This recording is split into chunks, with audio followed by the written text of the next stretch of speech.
반갑습니다, 여러분. 이번 시간은 53회 기출문제 풀이의 6강 쓰기 공부를 시작하는 시간입니다. 쓰기는 매회 여러분과 전체 5개 연계된 문항을 함께 볼 거고요.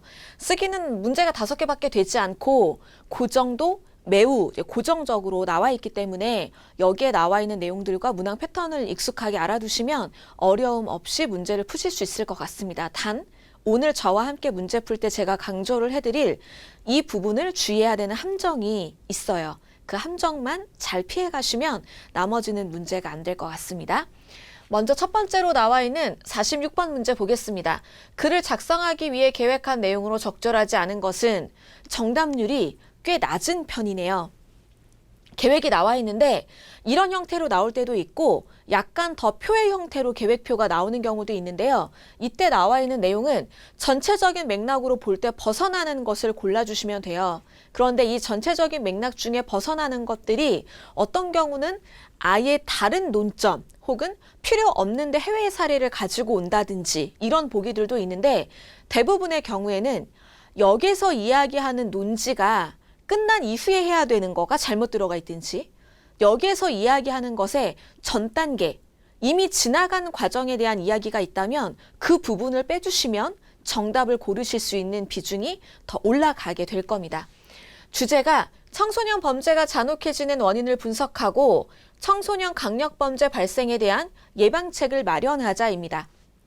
여러분 보시면 여기에는 1, 2, 3, 4, 5번이 없어요. 즉 여기에 나와 있는 내용까지는 이 문제 46번부터 50번까지 내용들이 쭉 이어질 때 이 주제에 대해서는 변함없이 진행이 될 거라는 뜻입니다. 여러분이 보실 때 이 주제가 좀 뭐가 바뀌어야 되나? 이런 생각은 버리시면 돼요. 여기에 있는 내용은 확정, 아래에 있는 것 중에 적절하지 않은 걸 버리면 됩니다. 목적은 청소년 범죄 관련 정보를 전달하고 설득한다.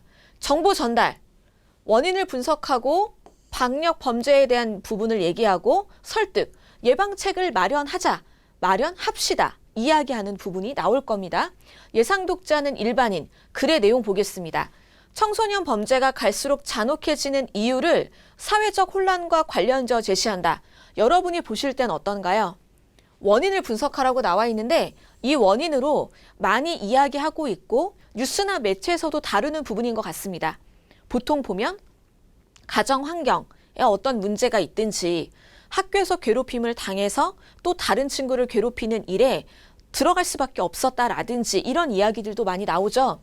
사회적 혼란과 관련지어 제시하는 것은 적절한 것 같고 구체적인 사례를 한두 개 정도 넣어두는 것도 이런 글쓰기 내용에 포함되면 좋을 것 같습니다. 두 번째 보기 확인합니다. 청소년 강력범죄 유형과 강력범죄 발생률 추이를 조사하여 제시한다. 청소년 강력 범죄 발생에 대해서 알아보는 부분에 이런 내용들, 통계조사와 관련된 부분들이 들어간다면 적절할 수 있지 않을까 생각이 듭니다. 만약 여기에 청소년 강력 범죄 유형이나 아니면 강력 범죄 발생률의 추이가 굉장히 떨어진다. 그러면 별로 중요하지 않은 내용이 될 텐데 이런 부분도 고민을 조금 해보고요. 3번 보기도 이어서 볼게요. 청소년 강력범죄 발생 시에 필요한 신고 체계 및 대처 요령을 요약하여 제시한다. 3번 보기를 놓고 더 깊은 고민을 해볼게요. 위에 나와 있는 내용은 청소년 범죄가 잔혹해지는 원인을 보고 이런 사고들이 많이 발생하지 않도록 예방하자 쪽에 초점이 있습니다. 그런데 여기 세 번째에 나와 있는 보기를 보면 이건 범죄가 발생되었을 때 어떻게 할 것인가를 이야기하는 내용이에요. 그렇다면 여기에서 이야기하는 예방하는 것과 어떤 일이 일어난 다음에 어떤 식으로 처리를 하자라는 것은 같은 부분의 이야기보다는 영역이 다른 거라고 나누어 볼 수 있죠. 따라서 답은 3번. 여기에 있는 부분은 이 글이 다 나오고 이 글의 후속 글로 나오기에 적절한 내용이라고 볼 수 있겠습니다. 여러분이 이와 같이 어떤 내용이 나오고 이것에 앞서 할 것, 그런데 여기에 이 일이 일어난 이후에 대처하는 방법이 나오면 뒤에 거를 빼주시거나 혹은 반대일 수도 있죠. 어떤 일이 일어났을 때 대처하는 요령을 알아보자. 그리고 이것에 대한 원인이 무엇인지를 막 파는 쪽으로 가면 그것도 방향성이 틀리는 경우들이 있을 거예요. 잘 타이밍이 맞는지를 봐주시면 됩니다. 청소년 강력범죄 불기소 추이를 분석하고 불기소처분의 이유를 소년법과 연관하여 제시한다. 논리적으로 맥락이 잘 연결됩니다. 근래에도 예전에도 소년법에 대한 이야기가 많이 나오죠. 미성년자들이 나이가 14살, 15살인데 강력 범죄를 저질렀을 때 받는 처벌이 너무 수위가 약하지 않냐. 그래서 이걸 악용하는 청소년들도 있는데 이거 문제다. 이야기하는 것 좋을 것 같습니다. 청소년 강력범죄를 예방할 수 있는 다양한 방법을 정리하여 제시한다. 맞는 내용이죠. 여기에도 예방하는 것. 이런 추이를 분석하고 소년법과 연관하여 제시한 다음에 예방할 수 있는 다양한 방법으로 소년법이 앞으로 처벌이 엄격해질 것이다. 니네 미성년자들 예전에는 이런 범죄를 저질러도 보호처분 받고 끝났지. 이제부터는 아니야. 일반 성인과 동일하게 어떤 정도의 형량으로 교도소에서 시간을 보내야 된다든지 이런 이야기가 나오면 아마 예방이 많이 될 거예요. 그러니까 사람들이 법에 대해서 이야기하고 누군가가 처벌받는 거 이런 형량에 대해서 사람들에게 알리는 이유 중에 하나가 바로 범죄 예방이기도 하거든요. 이런 죄를 저지르면 이런 벌을 받아. 보통 부모님들이 많이 얘기하는 자녀들에게 이런 범죄 저질러가지고 지금 저 사람이 벌 받는 거야. 이런 건 나쁜 거야. 라고 말하는 것 마지막 부분에 잘 연결될 수 있을 것 같습니다. 또 여기 예상 독자가 일반인으로 설정이 되어 있는데요. 일반인이기 때문에 어려운 용어, 법적인 전문 용어 이런 말들보다는 일상적으로 사람들이 이해할 수 있을 정도의 내용으로 구성이 되어 있는 것 같습니다. 답은 3번으로 확인을 했고요. 전체 쓰기 문제 중에 보통은 어렵지 않은 건데 제가 볼 때는 정답률이 한 85%면 좋을 것 같았거든요. 근데 여러분이 타이밍, 이 얘기를 언제 꺼내는 게 좋은지를 잘 모르면 틀리시기 쉽고요. 이 자리에 이 주제와 무관한 완전히 생뚱맞은 내용이 나오지 않습니다. 그 부분을 주의하셔야 돼요. 여기 청소년 소년 범죄, 여기도 청소년 강력 범죄 그러면 다 맞는 얘기인데 아니에요. 그 부분을 중점적으로 확인하시기 바랍니다. 다음 문제 확인하겠습니다. 다음이 47번에 자료를 조사하고 이 각각 자료에 어떤 내용들이 있는 것을 보고 활용하는 내용이에요. 가부분에 소년법 폐지에 대한 신문기사 내용이 나와 있습니다. 청와대 홈페이지에 올라온 소년법 폐지 청원이 폭발적인 호응을 얻고 있다. 청원자는 청소년들이 미성년자인 것을 악용해서 성인보다 더 잔인무도한 행동을 일삼고 있다. 더 이상 보호만 해서는 안 된다고 주장했다. 한쪽의 이야기가 나와 있고요. 그러나 한편 다른 쪽은 소년법의 무조건적인 폐지는 안 된다며 맞서고 있다. 보호만 해서는 안 된다. 그래도 아이들은 성인과 동일하게 처벌하는 것, 즉 소년법의 무조건적인 폐지라고 하면 소년이라는 연령대를 특정하지 않는다는 뜻이기 때문에 성인과 동일하게 처벌한다는 의미를 나타냅니다. 성인과 동일하게 처벌하는 건 아니지 않냐 이런 의견이 분분한 상태입니다. 저도 이 양쪽의 의견에 딱 중간에 있는 것 같아요. 어떤 범죄 내용을 보면 더 처벌해야지. 어떤 내용들, 사연들을 또 들으면 그래도 얘가 이런 일이 있었기 때문에 이런 선택을 했나 보지? 이런 느낌을 받게 되거든요. 이런 내용들이 나와 있고요. 나의 내용에는 통계 자료가 제시가 되었습니다. 소년법에 대한 국민 여론 조사입니다. 여러분은 이 중에 어느 쪽이실지 한번 생각하면서 보시죠. 폐지, 즉 성인과 동일하게 처벌하자. 소년법이라는 걸 빼면 그냥 성인과 동일하게 25%고요. 잘 모름, 약간. 현행 유지를 하면서 걔도 친구들이 올바른 삶을 살 수 있도록 지도 편달을 잘하는 것, 그거에 한 9% 정도. 그리고 나머지 부분에 개정, 처벌 강화를 하자. 소년법을 완전히 없애고 성인과 동일한 처벌하는 건 좀 과하고 소년법을 개정해서 처벌을 좀 무겁게 하자. 아이들이 이런 범죄를 저지르면 내가 처벌받을 걸 무서워할 수 있는 약간의 장치를 마련하자는 의견이 65% 정도입니다. 많은 비중을 차지하고 있습니다. 출처, 여기에 나와 있는 소년법에 대한 국민 여론조사의 등등등의 내용들 나와 있고 총 응답자 수가 500명 정도로 나와 있어요. 그러면 어느 정도는 신뢰할 수 있는 부분이죠. 여기에 총 응답자가 10명 이러면 이 결과를 많은 사람들의 일반적인 생각이라고 말하기가 어려워질 겁니다. 이런 내용들 가와 나에 나와 있고요. 다의 내용 보겠습니다. 강력범죄 소년범의 처분 결과에 대한 통계 추이입니다. 잘 보셔야 돼요, 여러분. 여기에 나와 있는 건 청소년들이 강력범죄를 얼마나 저지르느냐, 이게 퍼센트가 아니에요. 그것이 아니고 청소년들이 범죄를 저질렀어요, 강력범죄를. 그런데 그것에 대해서 처분을 받은 것이 몇 퍼센트냐, 이걸 본 거예요. 전체적으로 비슷한 수준을 상회하고 있는데 지금 37%입니다. 여기에 나와 있는 통계 자료의 마지막 연도는요. 그러면 나머지 거의 70%, 60% 후반 정도의 친구들은 청소년 강력 범죄를 저지르더라도 처벌을 받지 않았다. 이런 의미예요. 그럼 그 나머지 퍼센트는 어떻게 될 것이냐? 그것이 우리가 글쓰기 계획에 넣어야 되는 항목입니다. 마지막 관련 전문가 인터뷰 자료입니다. 여기 자리에는 보통 관련 전문가 인터뷰 자료라든지 이 일에 해당이 되는 당사자들의 인터뷰 내용 혹은 신문 기사 같은 것들이 제시가 되고 있습니다. 범죄 책임을 개인에게만 돌리는 것은 무책임합니다.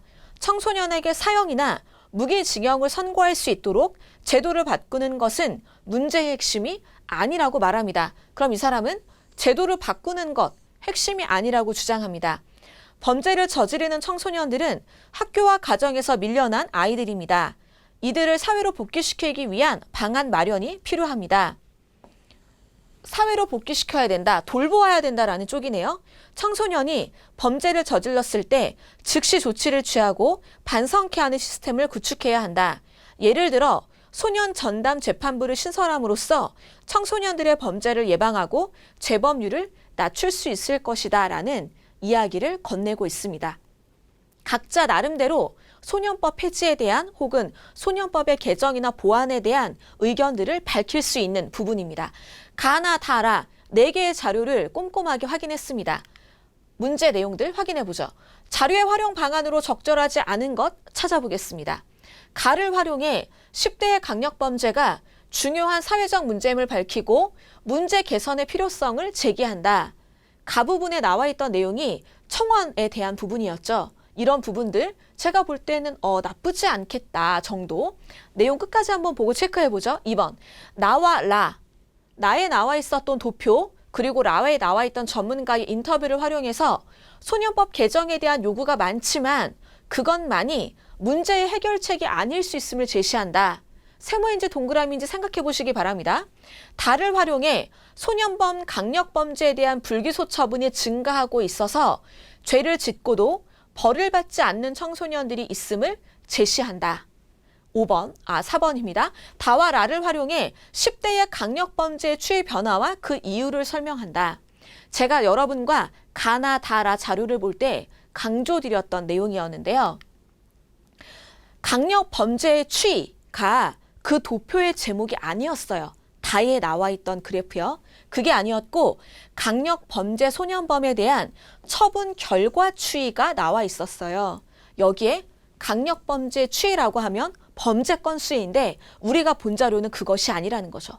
아래쪽에 있는 내용이었습니다. 따라서 4번에 나와 있는 내용이 적절하지 않은 건데 강력범죄 추이와 강력범죄에 대한 처분 결과 추이 변화 단어 2개 정도의 차이기 때문에 정답을 찾기가 살짝 까다로울 수도 있습니다. 5번 라를 활용해 10대의 강력범죄를 예방하기 위한 방안을 제시한다.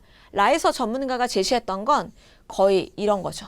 계도, 학생들의 삶을 보살피는 것 이런 정도의 내용이 있었습니다. 정답을 확인하고 나서 다시 1, 2, 3번을 살짝 보면 첫 번째 이런 내용들을 제기해 주는 거 좋겠고 소년법 개정에 대한 요구 같이 보았던 원그래프에서 65% 정도였습니다. 이런 내용들 그것만이 문제 해결이 아니다. 요구가 많은 것은 나의 65%에 나와 있던 거고요. 그것만이 문제 해결책이 아니다라고 말한 건 라의 전문가의 인터뷰였기 때문에 나와 라를 연계하면 이번에 있는 내용과 같이 정리하기에 아주 적절합니다.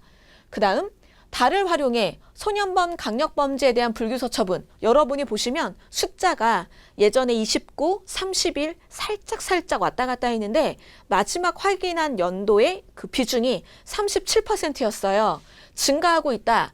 죄를 짓고도 벌을 받지 않는 청소년들이 있음을 제시합니다. 물론 소폭 상승이긴 하지만 분명하게 증가하고 있기 때문에 여러분이 3번을 보고 별로 증가 안 했던데 3번에 적절하지 않은가 보다라고 가시면 틀리기 딱 좋은 상황이에요. 주의하셔야 됩니다.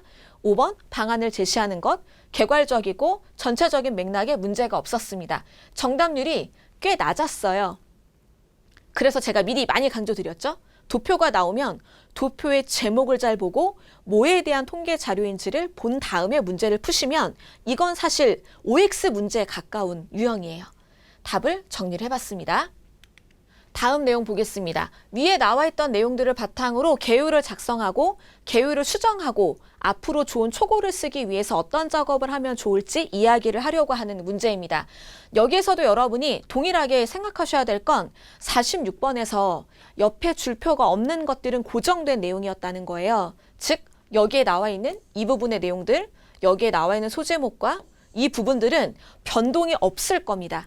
내용을 수정할 때 기준점이 있어야 되는데 여기에 줄표가 없는 내용을 고정으로 두고 나머지를 여기에 맞게 수정하는 거라고 생각하시면 되는 거예요. 그러면 기억, 소년법의 개념과 기준, 그리고 니은, 10대 범죄 중에 주요 강력범죄 유형, 소제목과 밑에 내용들 맥락이 어떤지 확인해 주시고요.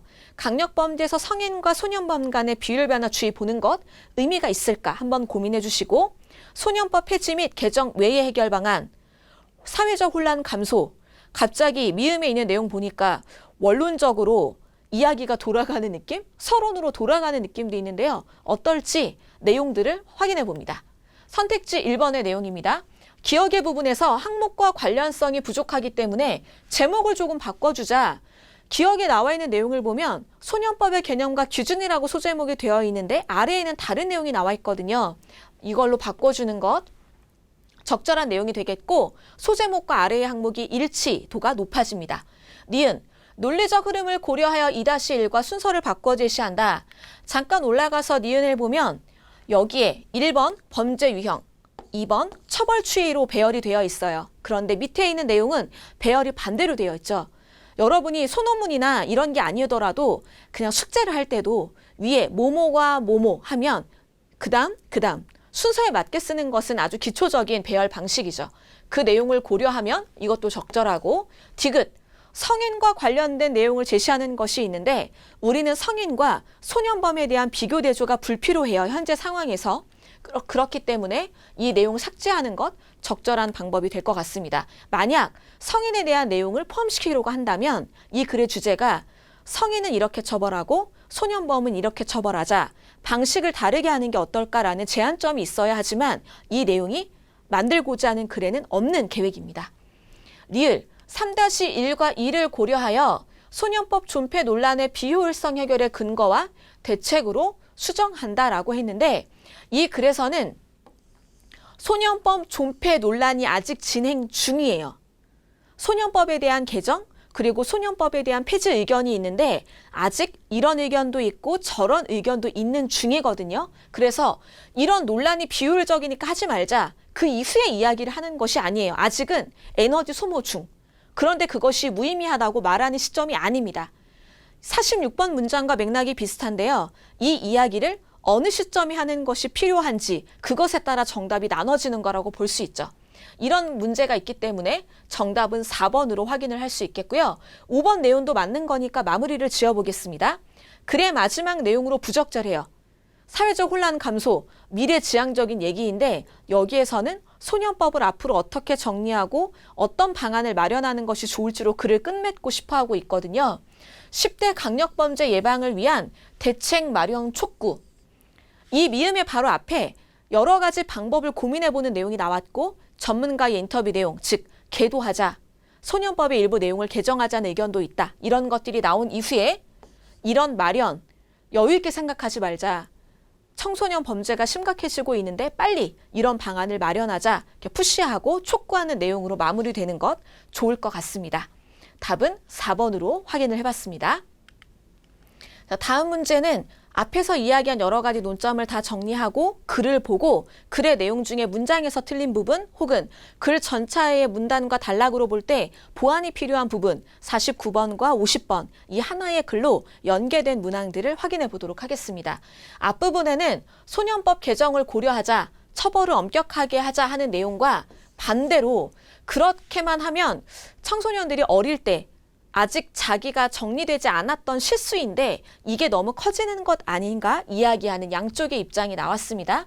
강력범죄를 저지르는 청소년들이 처벌을 받지 않는다는 주장도 제기가 되고 있는데 이 부분은 아마도 우리가 보았던 그래프 다 강력범죄에 대한 처분 결과, 추이를 보면 활용할 수 있는 내용일 것 같습니다. 중간에 니은 문장이 맥락이 연결이 되는 건지 아닌지 잘 봐주시면 좋을 것 같아요.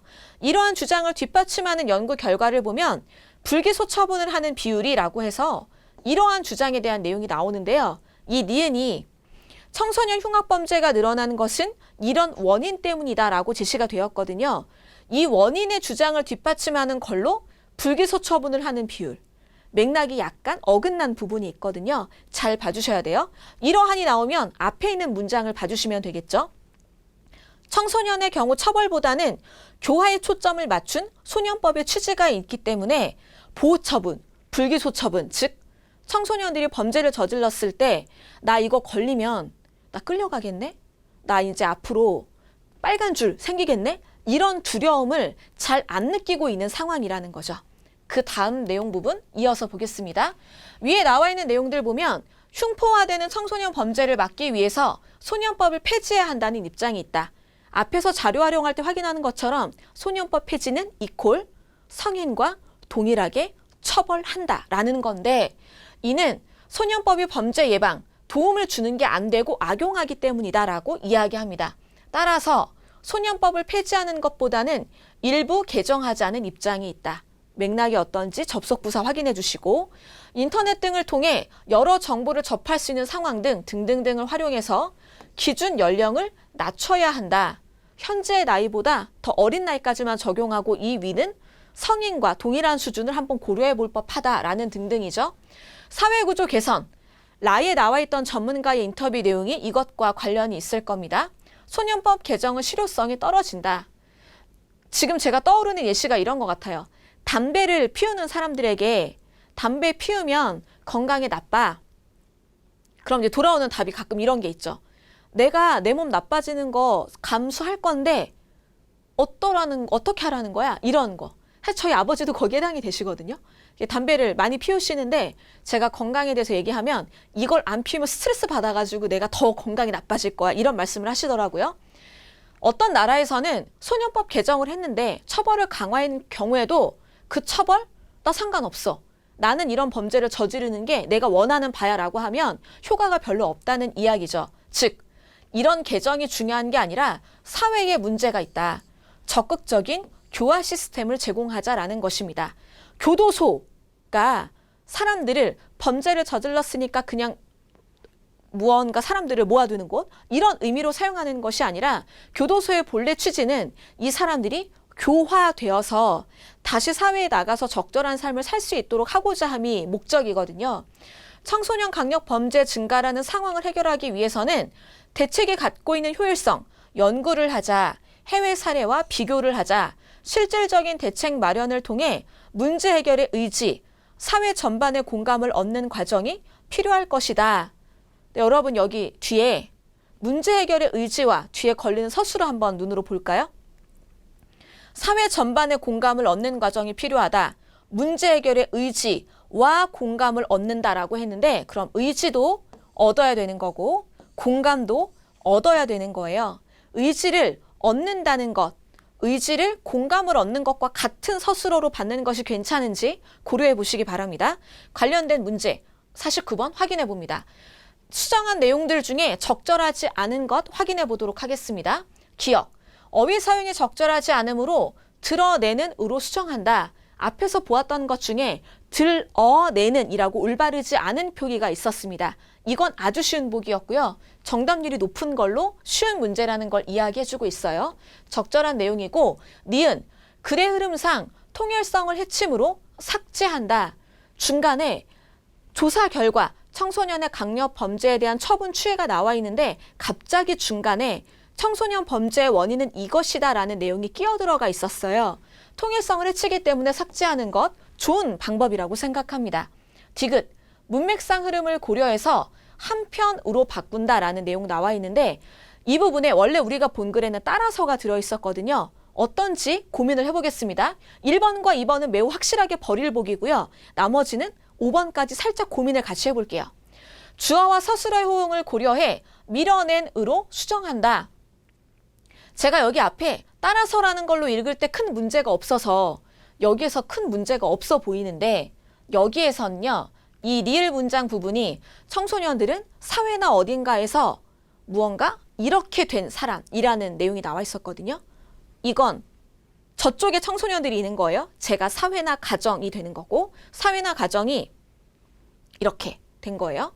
이렇게 되어 있는데 밀어낸이라고 하면 내가 밀어내는 거잖아요. 그런데 청소년들은 밀어내는 사람들이 아니고 밀어냄을 당한 사람들이에요. 그렇기 때문에 여기에 나와 있는 내용들에서 밀려난 경우가 많기 때문이다라고 당하는 입장이 그대로 남아있는 것이 더 적절하고요. 밀어낸으로 바꾸게 되면 청소년들이 또 누구를 밀어내는 어색한 문장이 되기 때문에 이 방법은 적절하지가 않습니다. 5번, 목적어와 서술어의 호응을 고려해서 문제 해결의 의지를 보여주고로 수정한다. 문제 해결의 의지를 보여주고 모모에 대한 공감은 얻는 것이 필요하다. 서술어가 걸리지 않도록 따로따로 되도록 올바른 서술어의 호응을 맞춰주시면 적절한 내용이 될 것 같습니다. 어려운 문제가 절대 아니었고요. 이거는 이제 서비스 드립니다 정도의 문제니까 잘 잡으셨어야 합니다. 자, 여기에 나와 있는 내용들을 기반으로 정리를 마쳤는데 이 부분에서 많이 나오는 언급들이 이런 겁니다. 어휘의 사용이 적절한가? 글의 통일성과 관련 있는 접속 부사, 그러나, 그리고, 따라서가 괜찮은가? 문장 성분의 호응 점검, 이 부분은 지식적인 암기도 필요하고 여러분의 노력이 많이 필요한 부분입니다. 예를 들어 우리가 앞서 본 문장 중에 리을 나와 있던 문장 마지막 부분에 미음 부분이었던 것 같네요. 어떤 부분은 의지를 보여주고 어떤 부분은 공감을 얻는다. 서술어를 쪼개기로 수정을 했습니다. 이런 거죠. 어제는 눈과 바람이 불었다. 굉장히 일상적으로 사용하고 무난해 보이지만 어제는 눈이 오고 바람이 불었다라고 해야겠죠. 눈이 불었다라고는 잘 말하지 않기 때문입니다. 이렇게 쪼개는 것들 문제에 많이 나오고요. 부사와 서술의 호응도 많이 출제가 되고 있습니다. 비록 뒤에는 뭐뭐일지라도, 비록 뭐뭐 하더라도 이런 세트가 많이 오겠고 결코 뒤에는 뭐뭐지 않겠다. 만약 뭐뭐이면 뭐뭐 하겠다. 미래를 예측할 때 적절한 호응의 세트가 있습니다. 세트를 잘 활용해 주시기 바랍니다. 공부한 내용들 바탕으로 두고 50번 마지막 쓰기 문제 확인해 봅니다. 정답률이 매우 뚝 떨어지는 문제예요. 49번을 선물로 주고 50번에서 점수를 다시 빼는 상황이에요. 1번 봅니다. 글의 신뢰성을 높이기 위해서 제시된 통계 자료의 출처를 명확하게 밝힌다. 우리가 보았던 그래프 내용들에 어디에서 한 내용에 따르면이라고 부분이 나와 있어요. 신뢰성에 대한 부분은 경찰 쪽에서 조사한 내용이라고 출처가 나와 있기 때문에 이런 부분에 대해서는 추가로 또 밝힐 필요가 별로 없는 상황이고요. 글의 타당성을 높이기 위해서 국내 상황과 비교할 수 있는 해외의 사례를 추가한다. 5번까지 한번 쭉 보고 같이 고민해 보겠습니다. 미리 또 답을 바로 띄워드리면 여러분이 나머지 정답에 대한 추측을 많이 못하실 것 같아요. 청소년 범죄의 잔혹성과 심각성을 알리기 위해서 범죄 피해자의 인터뷰를 인용한다. 어떤지 생각해 보세요, 여러분이. 청소년 범죄로 여러 가지 폭행이나 이런 거를 당한 어떤 사람이 있는데 그 사람 인터뷰를 하는 것이 어떠할까? 체계적인 내용 전개를 위해서 청소년 범죄가 증가하는 원인, 그에 따른 대책을 순차적으로 구성한다. 매우 일반적이고 무난한 글의 흐름 같아요. 글의 중립성을 높이기 위해 청소년 강력범죄가 일시적으로 감소했던 시기의 특징을 분석하고 관련된 통계 수치를 제시한다. 5번까지의 보기를 보았는데 정답률이 매우 낮아서 여러분이 찾기 힘드셨을 수 있겠지만 이 문제의 답은 4번이었어요. 여기에 나와 있는 내용, 청소년 범죄가 증가하는 원인, 그에 따른 대책을 순차적으로 구성한다라고 나와 있는데 지금 여기에 나와 있는 내용들이 이 글쓰기 계획에서 가장 목표로 했던 부분이거든요. 그러니까 이건 좋은 내용이 되겠고 출처는 이미 나와 있기 때문에 또 밝힐 필요가 없고 국내 상황과 비교할 수 있는 해외 사례는 다른 나라가 우리와 동일한 소년법의 처분 방법이 있거나 이런 게 아니면 비교하는 게 무의미할 수 있어요. 법이 저 나라와 우리나라가 다른데 두 나라의 법을 비교하면 우리가 그쪽을 따라가거나 그쪽이 우리에 맞게 바꾸는 건 약간 넌센스죠.